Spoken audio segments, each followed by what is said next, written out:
DMTV Info, votre chaîne d'information en temps réel. La politique, la santé, le sport, les faits de société, la musique, les rumeurs et bien plus encore. Vous découvrirez cela dans notre chaîne DMTV Info.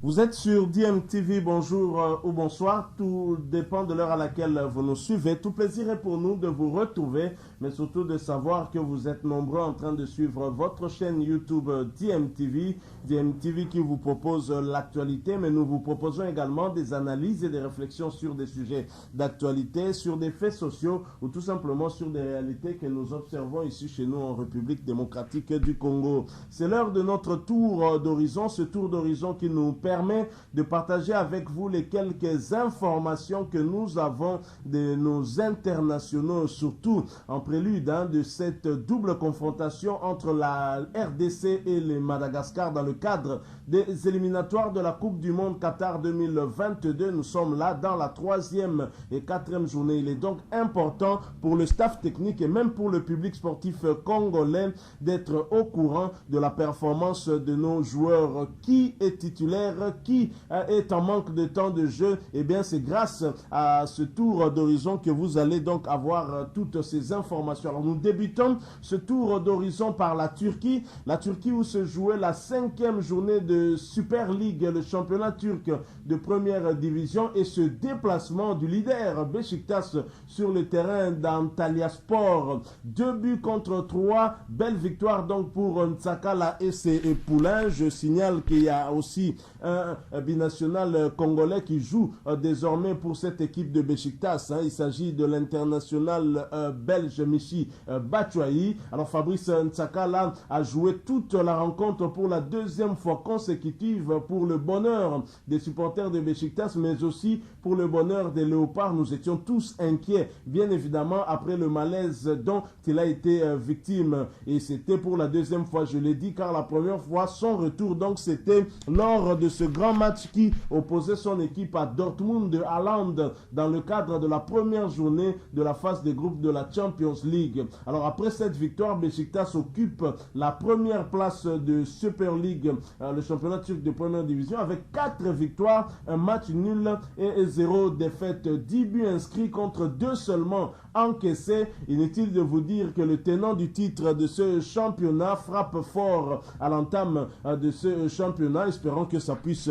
continuer pour le bonheur de l'international congolais Ntsakala à Fabrice. Alors Fabrice Ntsakala, en termes de temps de jeu, il a 346 minutes sur les 540 possibles. 4 matchs joués sur les 6. Normal, il était indisponible durant plus ou moins 2 matchs après le malaise dont il a été victime. C'était le 21 août, si ma mémoire ne me trahit pas. Alors là, le prochain rendez-vous pour Beşiktaş, ce sera pour le 21 septembre 2021. Pour le compte de la 6e journée, ce sera la réception de l'équipe de Britt Assombalonga, un autre international congolais appelé par Hector Raoul Cooper pour cette double confrontation contre les Baréas du Madagascar. Et ce match, bien évidemment, va déterminer qui entre des deux internationaux prendra le dessus, sachant que Beşiktaş vient de prendre le dessus à l'extérieur 2-3 et Adana Demirspor a gagné son match de la 5e journée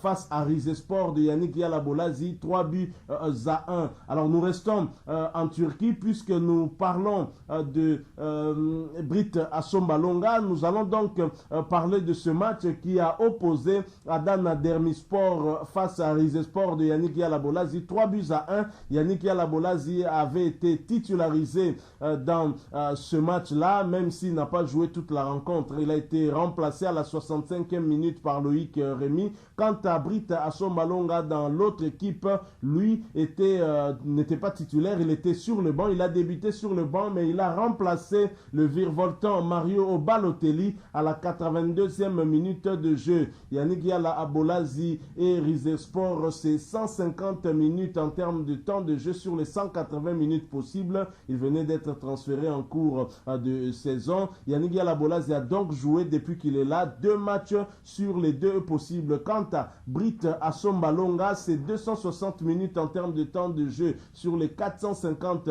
possibles. 5 matchs joués sur les 5, bien évidemment. Assombalonga a joué 5 matchs et il a inscrit 1 but. Prochain rendez-vous pour Rizespor en Super League turque, ce sera pour le compte de la 6e journée et cette réception d'Altaï le mardi 21 septembre 2021. Alors pour le compte d'Adana Sport, je l'avais dit en début de ce petit tour d'horizon, ce sera le déplacement sur le terrain du leader Beşiktaş le même mardi 21 septembre 2021. Donc voilà, nous quittons la Turquie pour aller au Portugal, Portugal pour voir ce qui s'est passé lors de la 6e journée de Liga NOS, le championnat portugais de première division, avec la réception de Victoria Guimarães, Arouca, équipe d'André Boukia. André Boukia, l'international congolais qui a été aussi appelé par Hector Hall Cooper. Il était titulaire lors de cette rencontre, mais il n'a pas terminé le match puisqu'il est sorti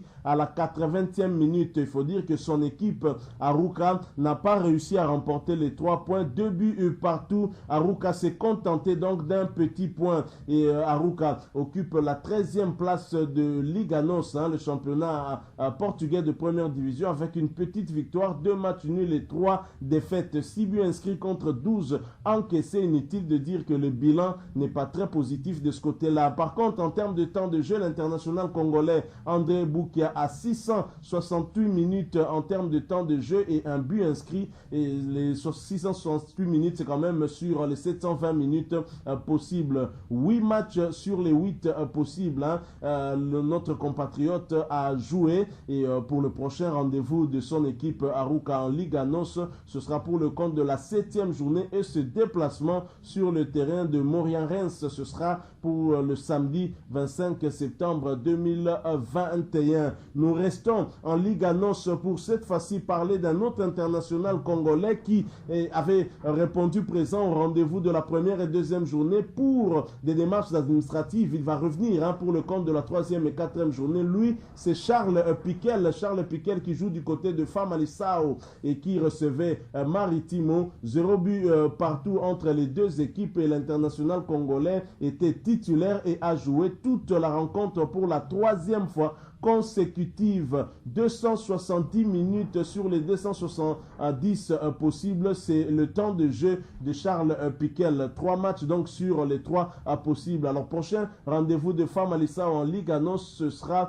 pour le compte de la 8e journée. Ce sera pour le compte de la 8e journée, mais d'abord ce sera la première journée des phases de groupe de la Coupe de la Ligue portugaise. C'est ça le prochain rendez-vous, pas en championnat. Ce sera la réception de Penafiel le mercredi 22 septembre 2021. Voilà tout pour ce qui concerne le championnat portugais. Quittons le Portugal pour aller maintenant du côté des Émirats Arabes Unis pour avoir l'avant-centre le plus en forme actuellement, l'avant-centre congolais, l'international Ben Malango. Et Ben Malango qui jouait pour le compte de la 4e journée du championnat émirati et ce déplacement sur le terrain de Shabab, malheureusement défaite 4 buts à 3. Ben Malango a inscrit un but à la 66e minute de jeu, insuffisant pour arracher ne serait-ce qu'un petit point pour un nul. La défaite donc 4 buts à 3 et les statistiques de Ben Malango restent impressionnantes. 5 matchs joués, 4 buts inscrits. Il faut le faire. Ben Malango avait joué en tout cas toute la rencontre pour la 2e fois consécutive. Au niveau de Sharjah, Ben Malango a 413 minutes en termes de temps de jeu sur les 480 possibles avec 4 buts inscrits. 5 matchs joués, il a participé sur les 5 possibles. Alors prochain rendez-vous de son équipe Al-Sharjah en D1 émirati, ce sera pour le compte de la 5e journée. Al-Sharjah va recevoir Al Jazeera le vendredi 24 septembre 2021 prochain. À noter pour clore ce petit tour d'horizon que Dieu merci, Mbokani qui évolue du côté du Koweït FC a également s'est qualifié avec son équipe en demi-finale de la Coupe du Koweït. Rappelez-vous que pour les quarts de finale, c'est Dieu merci Mbokani qui avait offert la victoire en inscrivant l'unique but de son équipe et qui a permis